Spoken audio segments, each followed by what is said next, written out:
American Cinema Foundation movie podcast. I am your host, Titus, and today I am joined by a new conversationalist, Tanner Greer, a young conservative who has adventured through Asia and America, and who is preparing to write a book about America. Tanner, I read your piece in National Review, your long essay in answer to Reform Conservatism about the future of conservatism, and that piqued my interest. Thank you a lot for joining me, and please introduce yourself for our audience since it's your first conversation here.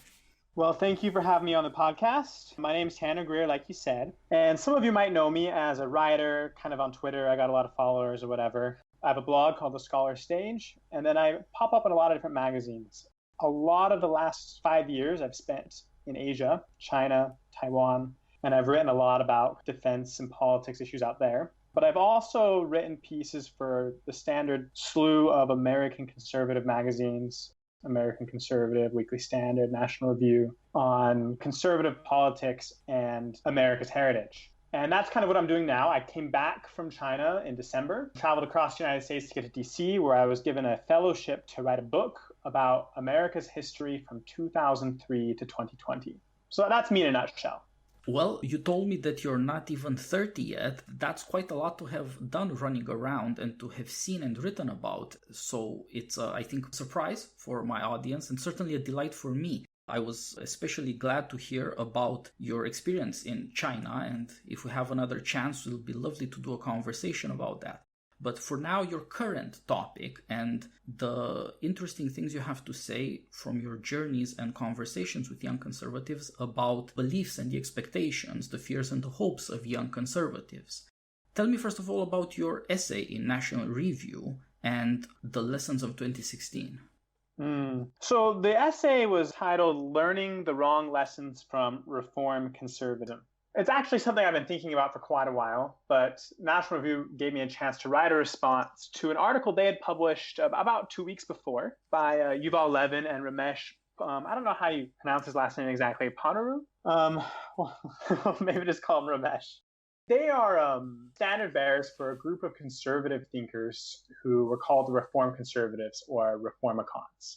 If you were to kind of summarize what they were about, almost all of them were Generation X, and they kind of like burst out onto the scene at the end of the Bush presidency and the early Obama years. And you can kind of see their movement as a response to the failures of the Bush presidency and perhaps an attempt to intellectualize the energy of the Tea Party and respond to kind of Obama's federal overreach as they saw it. Their central claims of the Reform Conservatives, they kind of said, we are too wedded to this Reaganite consensus. We are no longer living in the late 70s or early 80s, and the conservative ideas need to adapt to a new reality. I kind of think of them as having three main planks. The first one was they wanted to take conservatism and reorient it for the working class, middle class, instead of being for like corporate interests. Ross Douthat's Grand New Party is a pretty good example of that line of thought. The second one was they explicitly wanted to reorient the Republican Party around families.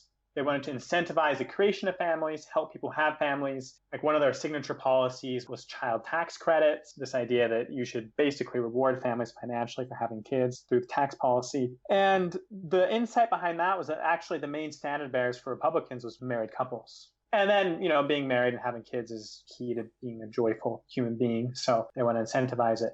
And then the third thing is they were very strong on decentralization. You might say that they had this vision of life that involves happy families and all these things like that they want to keep preserved from the federal government. And so things the federal government does should be turned over to the states, things the state governments do turn over to cities, and things the cities do turn over to civic organizations. Put the power closer to the hands of normal people. And through this method, you could maybe end the culture wars. So instead of having people fight over what national gun policy should be or what gay marriage should be for the whole country, let people in Massachusetts do the thing they want to do, let people in Louisiana do the thing they want to do, and that will solve the central problems that have dogged the culture wars over the last 20 years, the boomer era culture wars, which they were kind of sick of. They kind of brand themselves as we're Gen X guys, we're going to come up with something new, something wonky, solve our problems through marginal improvements to the current system that lead to the kind of thing we want and limit the power of the federal government to strangle markets, but also the way of life that we cherish most. That's kind of the Reformicon platform. They were a prominent movement from 2010 to 2016 or so. Many newspapers gave them these really glowing profiles. They talked about how they would be the future of conservatism, and many people hoped they would be. But they weren't. And that's what this piece in the National Review is about. Two of the leaders of this movement essentially wrote a post-mortem saying, well, why did we fail? What was it that made our vision fall apart? Because in some ways, they were absolutely right. They were right that average American conservatives don't really care that much about free market ideology and these Reagan-era platitudes. That American right needs to reorient itself around the working class. They correctly said that one of the biggest problems in American life is that the federal government has taken over and that civic institutions have faltered. And so American communities have become weak and tempted by kind of authoritarian strongman solutions. That was immensely prescient, that judgment of the American people absent traditional community mooring.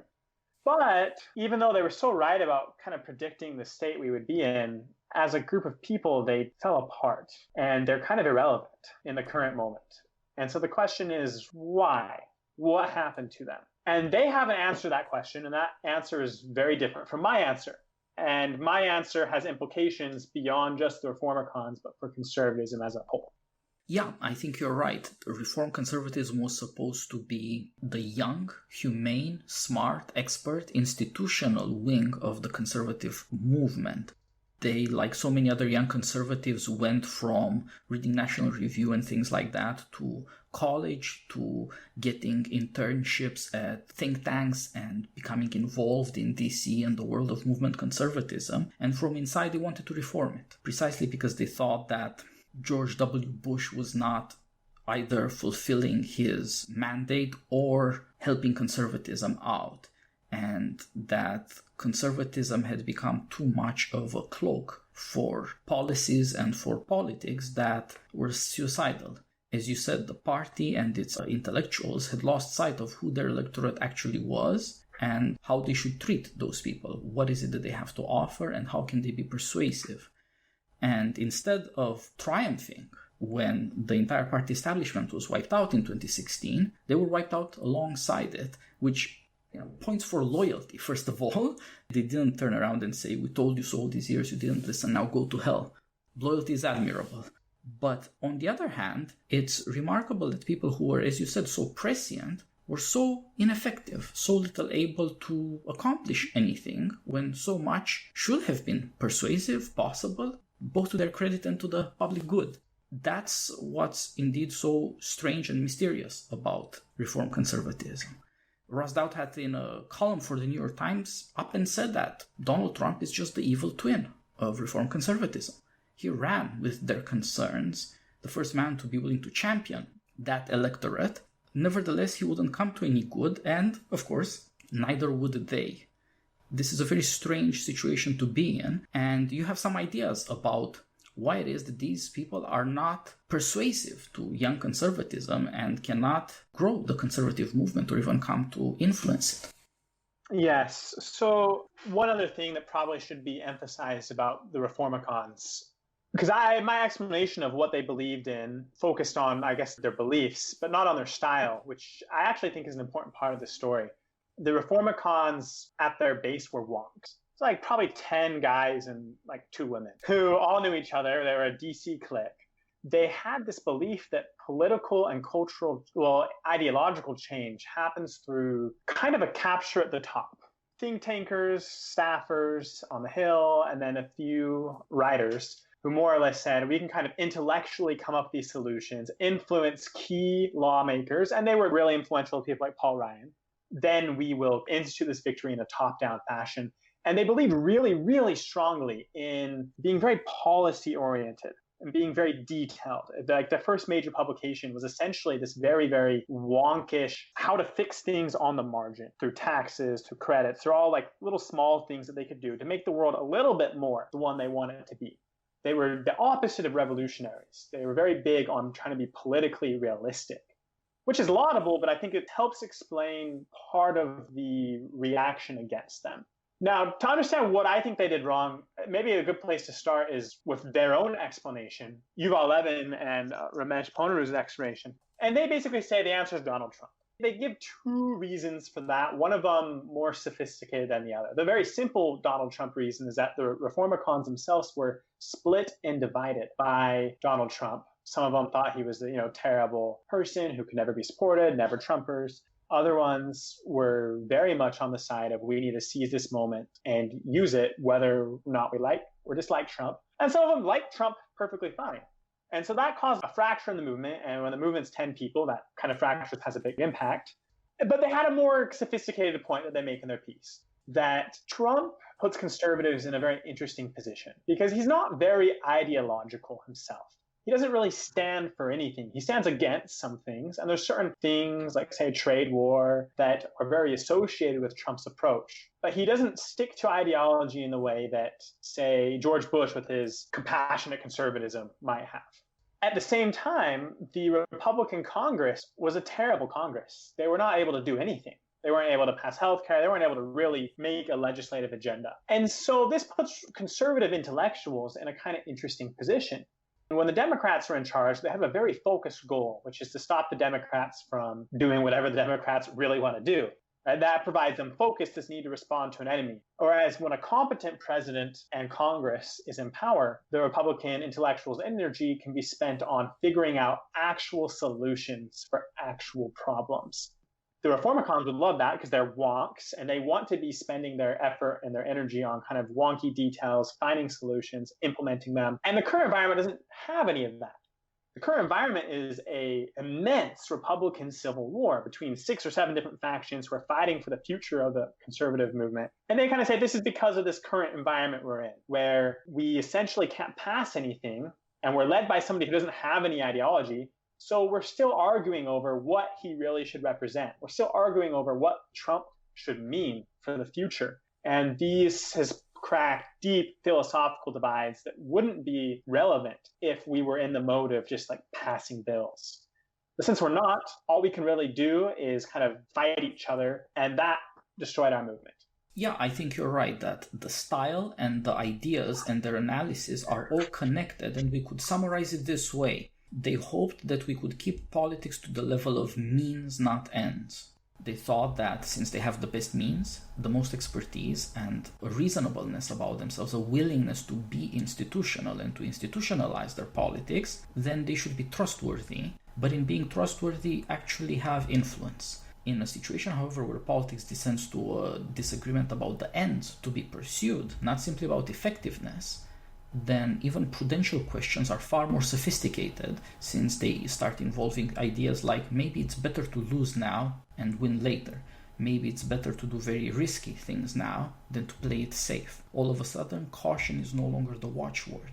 And all of a sudden, insiders and elites are not as important as they had been before. So all of a sudden it is possible to look to politics outside of Washington, D.C., outside of the conservative press, outside of Republican influence.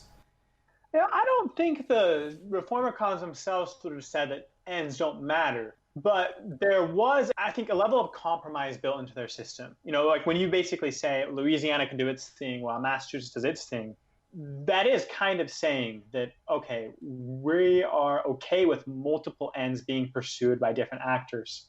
And they're correct in this point, that you have to get buy-in from the rest of the country, which a lot of the people that we're going to talk about later on, the young conservatives, don't care about that at all, and it's going to be their downfall. Yeah, but very good point. My essential response to this narrative, Yuval Levin and the Reformicons kind of have, is that it is a very generational way to look at things.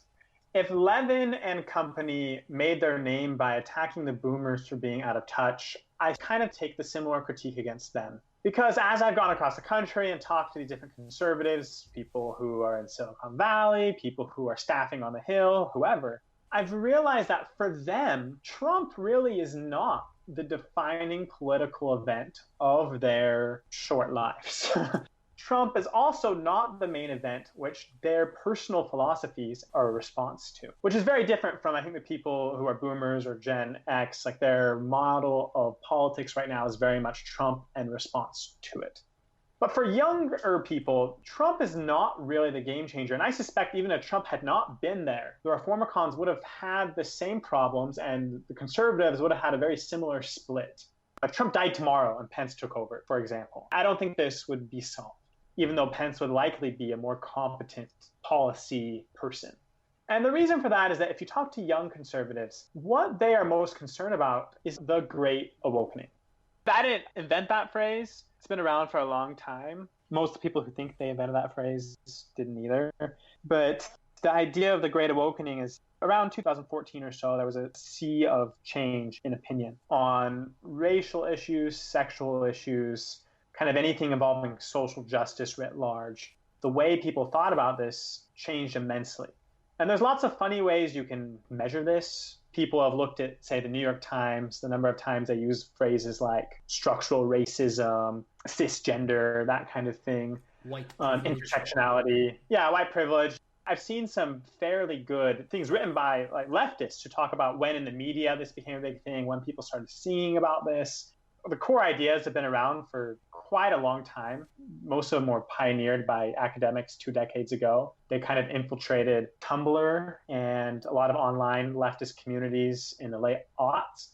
And then around 2013, probably a lot of it was related to the Ferguson event.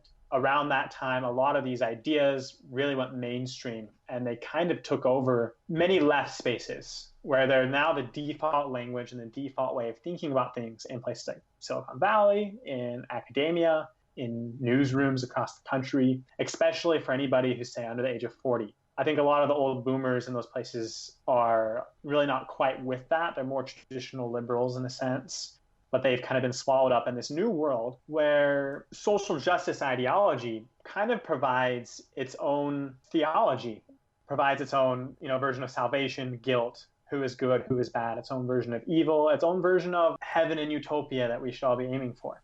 And this has been so pervasive that young conservatives are freaking out because they're kind of treated by default as a species of evil.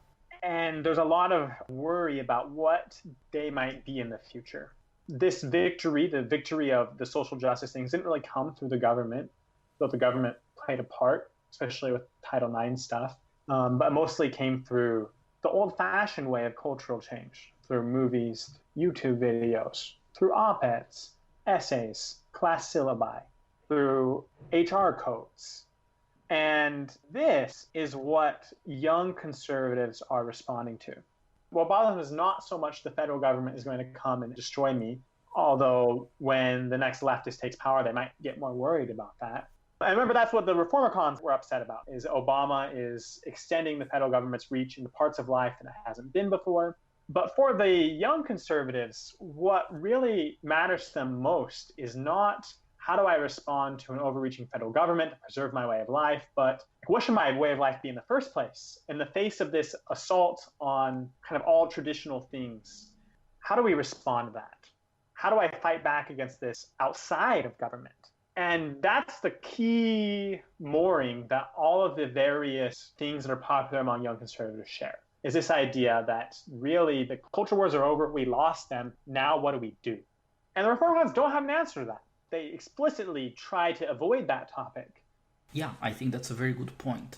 Older conservatives are still committed to institutions and institutional ways of doing things that are premised on pluralism, because nobody can believe that Texas and California are going the same way and could be run in the same way with the same beliefs.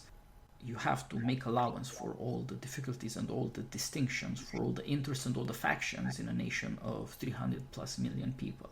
Therefore, they stress the forms, the procedures, how we do things, and the importance of government in that scheme is that it guarantees some kind of cohesion and at the same time guarantees freedom by staying out of things. Whereas when the threats no longer come from the federal government, but from corporate HR, from academia, from social media corporations in Silicon Valley, then there's no free market answer to that. To tell young people, build your own Facebook or something like that, parse is like insanity. Well, actually, I think there might be, I wouldn't call it a free market answer to that. I would call it a civic or a cultural answer to that. And to be honest, I don't think it's really been tried. One of the things that I've thought about a lot in the last few months is that American conservatives, for the last 40 years, they didn't really fight a culture war. They fought a political war over culture. But culture itself was never really contested. Very few attempts by conservatives to create the exact sort of things that the liberals won through. Movies and music and media and books, class syllabi, ways of living, communities. They didn't do that because they associated themselves with the overculture, the moral majority, however you want to say it. The normal Americans, that was them. And so all they needed to do is try to find ways to hold off or stave off these like liberal weirdos, keep them contained in their own thing. Conservatives who grew up in a different generation, they still often have this attitude that we more or less just need to protect what we have. But for young conservatives, the feeling is that we don't have anything. A very large number of young conservatives do not have any religion at all. They're secular. And a lot of the ones who do feel incredibly embattled.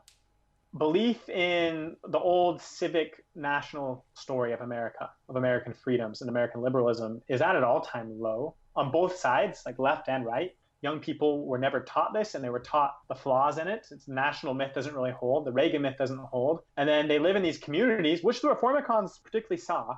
Social capital is at an all-time low. Well, for many of them, not all of them. The civic glue, which held these people together, has dissolved. And so if you're a young conservative, the overculture, the moral majority is no longer yours. The moral majority is controlled by the left and is very moralistic. You essentially are a counterculture, or you will have to become one in order to survive. But conservatives, especially older ones, are very uncomfortable with this, and they often don't see the need. Because for them, it's not the world they grew up in. They grew up in the world where you kind of have all this. It's assumed that you know what is going on and that you have a way of life that is meaningful and significant. And you just need to get the liberals to stop interfering with it. But for the young conservatives, that's not how it is anymore. And so a lot of them feel very, very lost. And this is what the new conservative movements all have an answer to this. They basically can do two things. Number one, they can say, okay, here's why the Great Awakening is wrong. And number two, here's what your life should be like after all. This is how you can find meaning. And I think one of the best examples of this, actually, I didn't mention this in any of my articles, but a very good example of this phenomenon, this kind of generational gap, is go look up the David French review of Jordan Peterson. He and a lot of other conservatives of his generation look at Jordan Peterson and they're kind of like, I don't get it. Like, what's the appeal? He's using all these Bible quotes, like, yeah, we got the Bible, it's great. What those people did not understand about Jordan Peterson is Jordan Peterson speaks this moment. Okay, if we're in a pagan culture, how do we ensure that we have virtuous pagans instead of vicious ones? How do you find a sense of meaning in your life right now, even if you don't believe in traditional Christianity, even if you don't believe in or have much of a connection to the traditional American mythos? And people like David French look at Jordan Peterson like, oh, this is kind of intellectual lightweight. I can't believe so many people like, didn't your mom tell you this? Someone in Washington Post said that in a review of Jordan Peterson. We watched one of the shows. Didn't your mom tell you all this stuff? And the answer is no. For most of these people, their mom didn't. Their dad never told them these things. And that is what the Reformicons and most older conservatives cannot really speak to. Yeah, I think that's a very good point. Now, with this, we're moving, as you suggested, from politics understood as representative government, public discourse, laws, and policies to something else, to culture. It's, I don't think, a good name, but I also want to point out we don't have a good name for why is this happening, for what are the venues where this is happening, what unites them. And the most obvious thing is, as you said, the new, famous, prestigious, attractive ideas that are not woke, just like woke ideas, tell you what your purpose is or should be. They are about purpose or teleology. They are not primarily about form, as the other ones were before. The way you should do things. The family was a form, an institution. So is college. So is a career track. So are, of course, the various venues of media and the various venues of politics at various levels. They are all forms. And it's not clear to new people what the purpose of them is. Further, I think a lot of us young people suspect that maybe the old forms failed on the terms on which they were understood. Republicans have admittedly won everything they could hope for. Since Reagan, they finally won the Congress and mostly held it after more than a generation of being the minority party. They won all sorts of elections, many governorships and legislative chambers in all forms of political elections throughout the land. 2016 was the apex of Republican conservatism. All three branches of government and all levels of the nation otherwise were won by Republicans. And the result of it, there's no confidence, there's no future, there's no agenda, there are no achievements and no attempts. A certain hollowness of the Republican Party and of conservatism has been revealed. But even at the highest levels of aspirations for these forms, I would like to point out two signs of crushing defeat.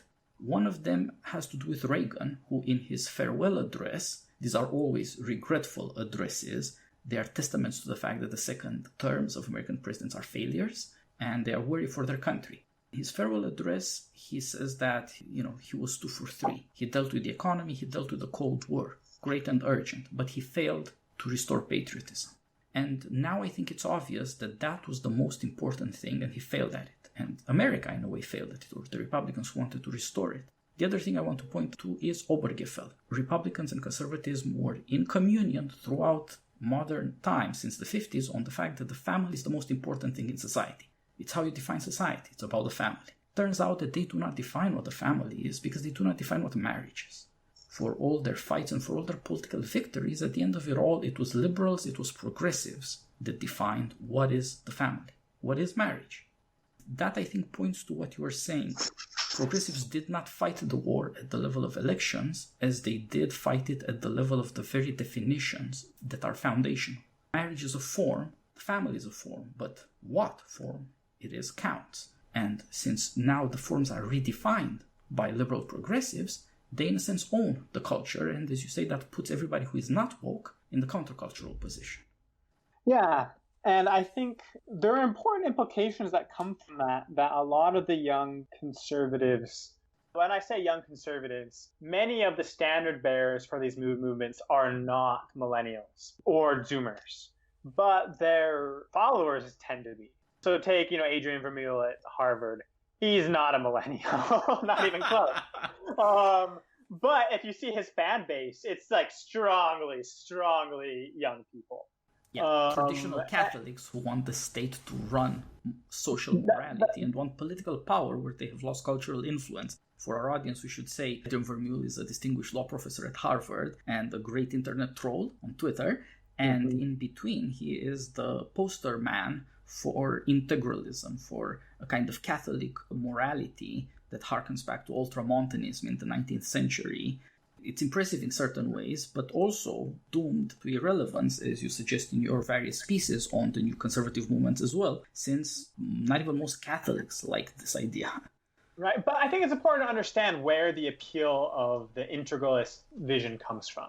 This idea that we need to restructure American life and American politics to follow basically 19th century Catholic theology. Because it also expresses, I think, some of the weaknesses of the current moment. Adrian Vermeule just published something in Atlantic yesterday, right, saying the Constitution should be reinterpreted along the lines of common good. That's the phrase he uses. And that this common good at the end of the day basically comes down to, a hoary truce from the Catholic treasure house. This is ridiculous. On the face of it, it's never going to happen. Never, ever, it's never going to happen.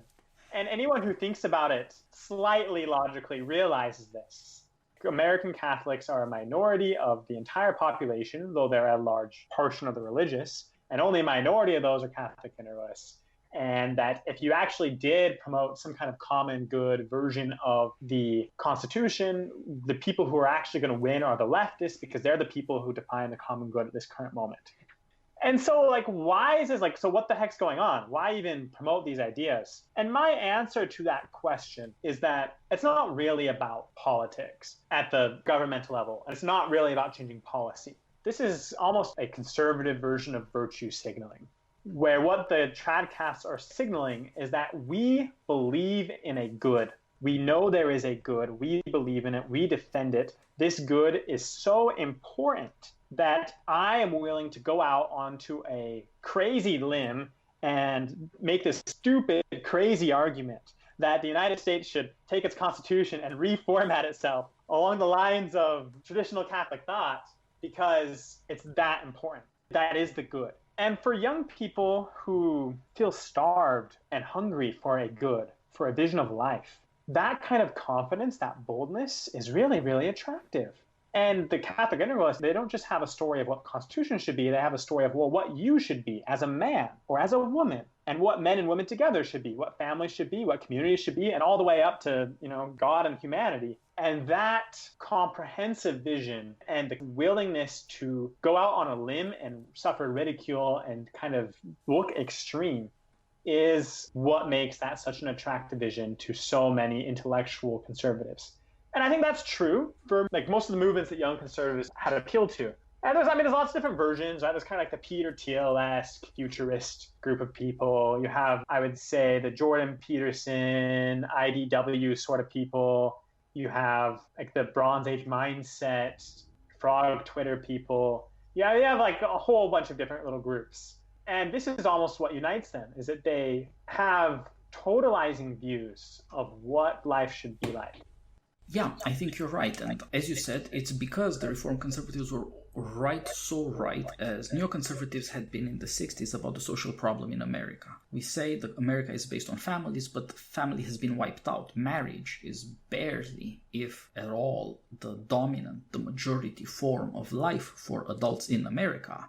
It's challenged in every way culturally, but also sociologically. And that means that people have lived lives that conservative politics has not adapted to. You cannot say to somebody who is in his 20s, I will form your character now. No, that character was formed according to conservative teaching. Family is where character is formed when that kid was 4 and 6 and 8 and 10. It's too late now. You cannot take back 20 years of American history and say everybody should get conservative ideas and beliefs and habits. You have to deal with people who have been isolated, who have lived without strong families, who have lived without guidance as to the one important question. What life is worth living? What should I do with my life? And indeed, who am I? And so a lot of people, as you suggest, have migrated to the internet, to social media to build new communities around vaguely heroic and ironic figureheads who promise that they know what the hell they're talking about, and at least they're not cowards. They're not like everybody else who tells you to be a conformist and never says why you should be conforming and what the upshot of it will be. They have serious answers sometimes, silly answers other times, but always they have clear answers about what the community should be about. And they have embraced a further aspect of the new American society, which is hatred. You might not know what the new majority would be, but you know you're anti-woke. Yes. Knowing that these people hate your guts, they think that you're evil. Woke people have led to the elite level of America saying in public that if you're white and a male, you're evil. And I'll be clear, I think this is actually a very unhealthy development on the right. Just my personal take is that a person defined by hate is hollow. At the end of the day, you're not going to be able to actually achieve what you want to achieve. If you're trying to build a movement, or if you're trying to build not even a movement, if you're just trying to build a separate way of life, it needs to be something that has appeal to people. You need to be able to build and not just destroy. And that's what a lot of these folks, some of them get it better than others. But I guess there's 2 points I want to make. The first one is that at the end of the day, actually, politically, even though I criticize Levin and Ponru quite a bit, I'm much closer to their version of political economy, their version of pluralism. I believe in those things. Not only do I believe in those things, I think they're very deeply built into American history. A great book to read is Fisher's Albion Seed, and then his second book, American Liberty, the deep history of American liberalism and liberty in the Revolutionary era and the colonial era. For 300 years, we've been liberals deep down, and I don't think that's really going to change. And I also feel like that is, personally, I do support kind of this Tocquevillian liberal society, but I recognize that the people who support this view, the David Frenches and Yuval Levins of the world, they don't know how to sell it in the same environment. You need to be able to, well, let me read to you something. I wrote the blog post about my piece in the National Review on my blog called The Scholar Sage, and it was picked up by some of the alt-right people. Bronze Age Pervert picked it up, and so I got a bunch of comments from the alt-right Twitter sphere afterwards. Here's one of those comments in response to me kind of saying, oh, if you believe in things like the Declaration of Independence, what's going on in the conservative future really should worry you. And here's what this comment said, quote, "You're losing because we're tired of you, of your bow ties, your think tanks, your sedate articles, and unheard of magazines that you think are the actual work for your true conservative trademark cause. We're tired of your globalist America comes second, surrendering of the USA job markets to everyone, the people who built the USA. What in all these post-World War II decades have you actually conserved for the American people, Mr. Conservative? You see, what we are most tired of is your constant insistence on being defeated gracefully.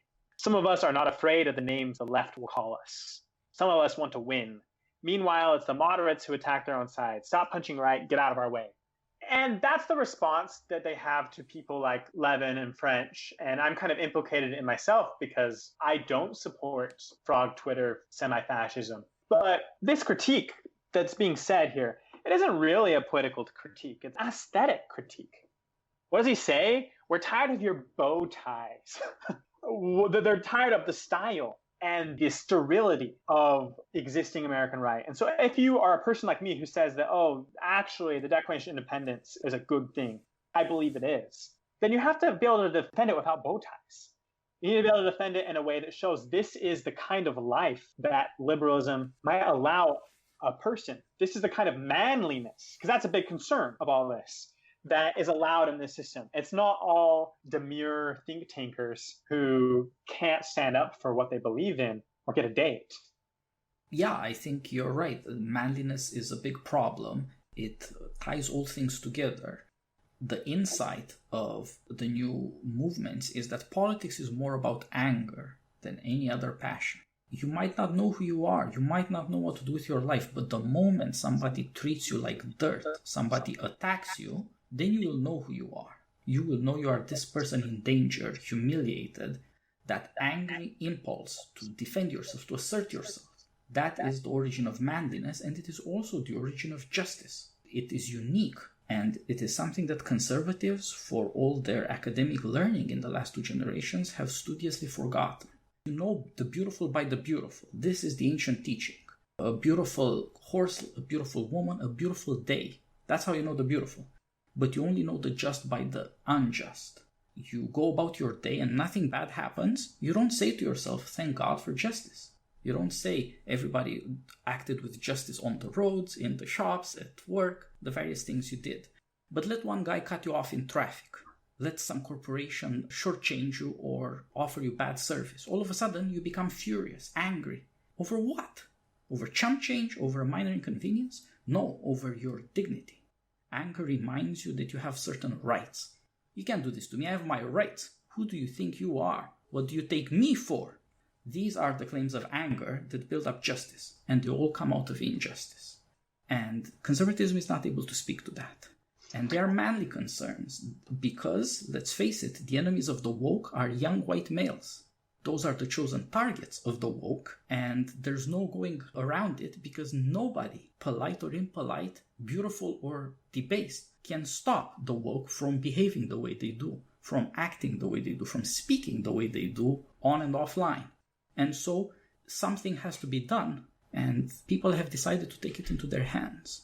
This is about manliness, and it's politics and it's culture and it's aesthetics and it's all these things put together. From people who say you should speak like a blackguard because that's authentic, to people who think you should be pumping iron because that will make you a manly man, to people who say burn it down. My willingness to commit crazy things or say crazy things shows that I am not a conformist. I am not conforming to politeness, civility, morality, whatever people say. That shows freedom. That shows I'm a man. And dismissing these claims or despising them only makes it worse, of course, because it proves that the enmity is real and shared. Strife has been engaged. It's not just a misunderstanding. If you can't have anything else, having an enemy is very helpful. Conservatives should know it was hatred of the Soviets that kept conservatism together. And nevertheless, this has been forgotten, and the way it has been remembered is quite worrisome. I agree with you. Class is involved in this as well. Sneering at people in bow ties and people who are trademarked or sellouts or conservative Inc. or all these other names suggests a class war, that institutionalized conservatism is profiting from their ideas at the expense of the people they're actually supposed to persuade or serve or so forth. That is the argument implicit here. And that more vulgar people, more aggressive people, they are the future. And that is, of course, also the difference between writing for National Review, like I occasionally do and you occasionally do, and writing on Reddit or somewhere else. And there's no denying that this somewhere else is in a certain way more democratic. If you want a big audience in America, you should be on Twitter or Reddit. You should be Bronze Age pervert. Or, if you want to look at his good twin, you should be Joe Rogan. That's how you get millions and millions of viewers, not by writing for National Review like I sometimes do and you sometimes do. Well, there's nothing wrong with writing for a niche publication, right? And I'm on Twitter and get a lot more followers to that. But I want to return to the comment you made about anger, because I'm not sure I 100% agree with this idea that anger is the necessary foundation for any politics, although it's obviously a powerful one, or that it's the foundation for manliness. And this is kind of my point. I definitely think that people like, say, David French would disagree with this idea that it mostly boils down to anger. And I think him and traditional defenders of like the American version of manhood that was current from, I'd say, maybe, 1950 through the 80s, that version of manhood was not defined by anger. It was defined by strength. It was not defined by destroying, but by constructing, building. I personally believe that it's probably the better way to go, but I don't think it's very well represented in the public sphere right now. That's part of my whole argument, is that if there are conservatives who are alarmed with what they see, if someone like Bronze Age pervert disturbs them, and I think he should, though obviously not everyone will agree with me, then they have to be willing to fight that fight at that level. They need to provide an alternative. It's not enough just to say, oh, look at all the terrible things the kids are doing down there. You have to be able to kind of model what a way of living that is worth fighting for actually looks like. Now, the reason I'm a little bit cherry on this anger and hate thing as the establishment of politics is let me read to you something else. This is from a book that describes something I think sounds quite similar to our current situation.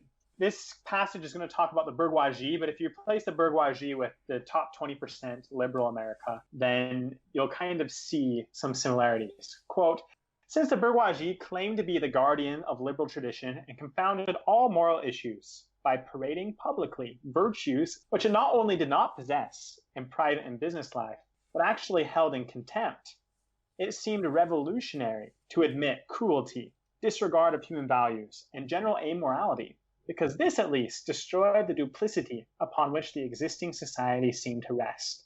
What a temptation to flaunt extreme attitudes in the hypocritical twilight of a double moral standards, to wear publicly the mask of cruelty, hate, if everybody was patently inconsiderate and pretended to be gentle, to parade wickedness in a world not of wickedness, but of meanness.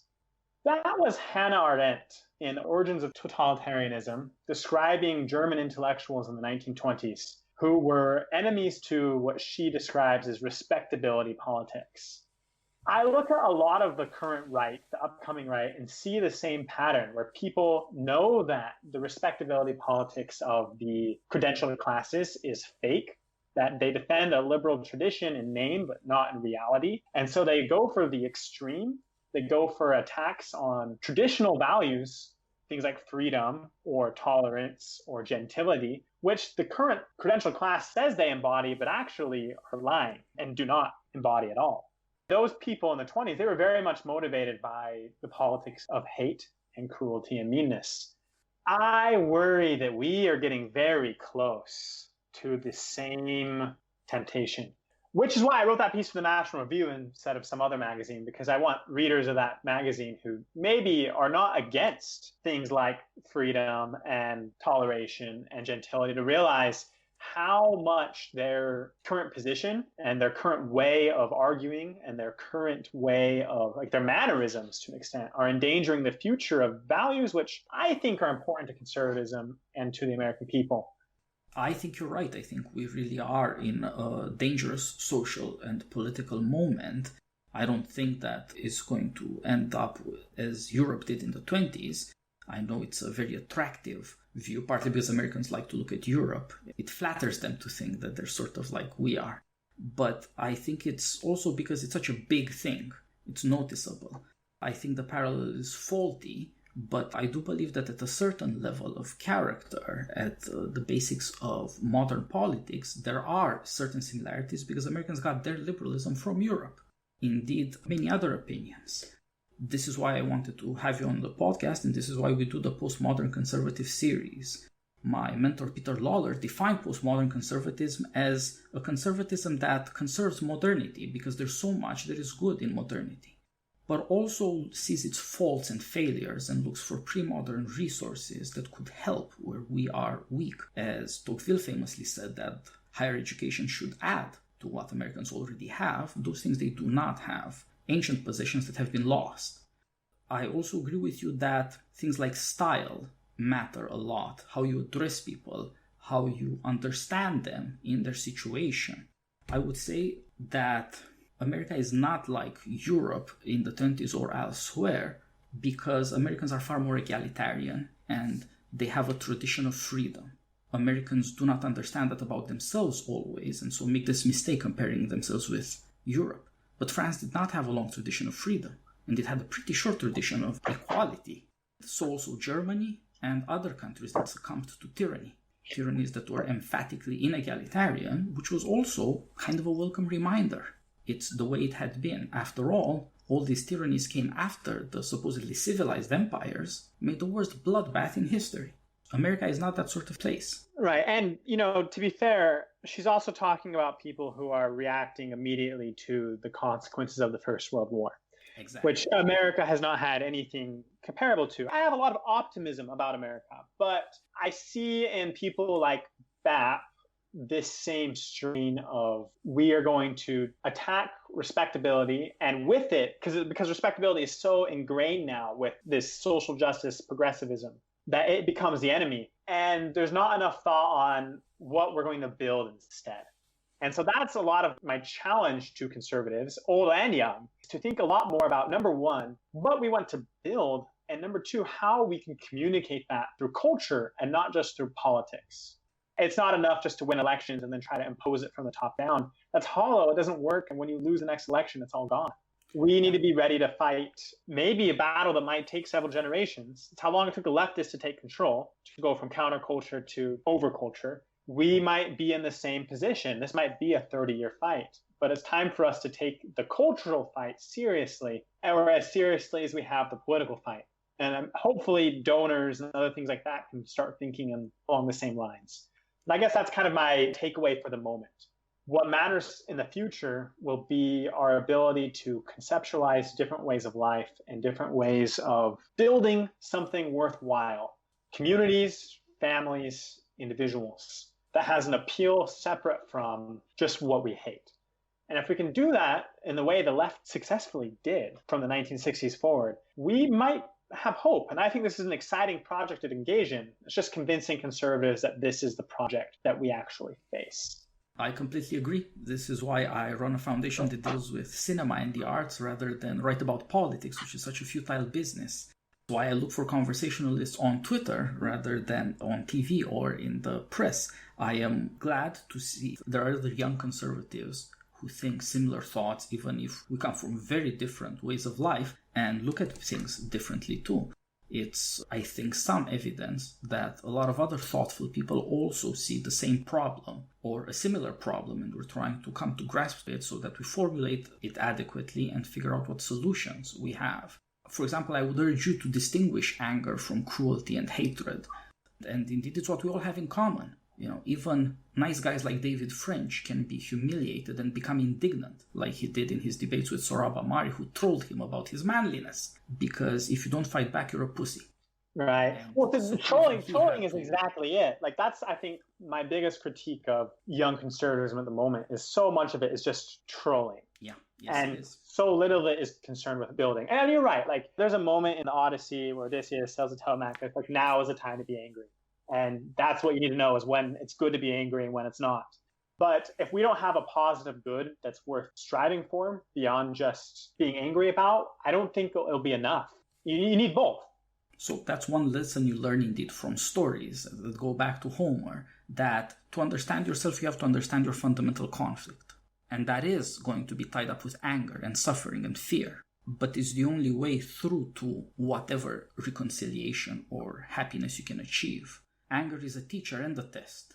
If it weren't so, American men would not be playing computer games and watching movies. They would not prefer music that's angry. The defining popular culture up until recently at least was rap for a generation. And conservatives poo-pooed it or turned down their noses at what one of my conservative favorites called aggressive nursery rhymes. There's a lot of truth to that contempt, but it misses the point. You cannot have men without anger, and you cannot tell them to put their anger away if indeed, as you say, you are not able to persuade them that there's something they could do that's better. There's a lot to be angry about, and therefore how to deal best with it is the urgent question, and to understand that is to understand why are we angry and at what. If you can understand what you think is wrong, what is the danger, what raises your pulse, then you can understand what it is that you want. And that is indeed the lesson that conservatives need to learn, that maybe you need more poetry and less wonkery, both in order to persuade people, but also to understand people dialectically. What are people angry about? If you ask Aristotle, he would say that dialectically, anger is the desire for retribution. Dialectics means form and finality. As to form, anger is a desire, and as to finality, it is for retribution. That means having suffered a loss that you want to avenge, either to retrieve that which you had before and you no longer have, or to retrieve at least your freedom, to not let wrongs go unavenged, which makes you a slave. And this is how young men feel online, and so you cannot make that go away. Tanner, thanks a lot for joining me. I am very pleased to see that you're working on this book on what has happened to America these last almost 20 years, and I was impressed with your writing on all sorts of issues that are interesting to us as conservatives. So I recommend that people look up your website, your blog, Scholar Stage, and follow you at that handle on Twitter. And I hope to have you here again another time to talk about China. Well, thank you very much. It's been a really good talk. And next time I write something bigger about China and stuff, I'll be sure to send it your way. You can find me at scholars_stage or at scholars-stage.blogspot.com. All my writing I do for other magazines ends up on one of those places, and that's where I put my other thoughts too. But thank you again for having me on, Titus. It was a pleasure. All the best meanwhile. Perfect.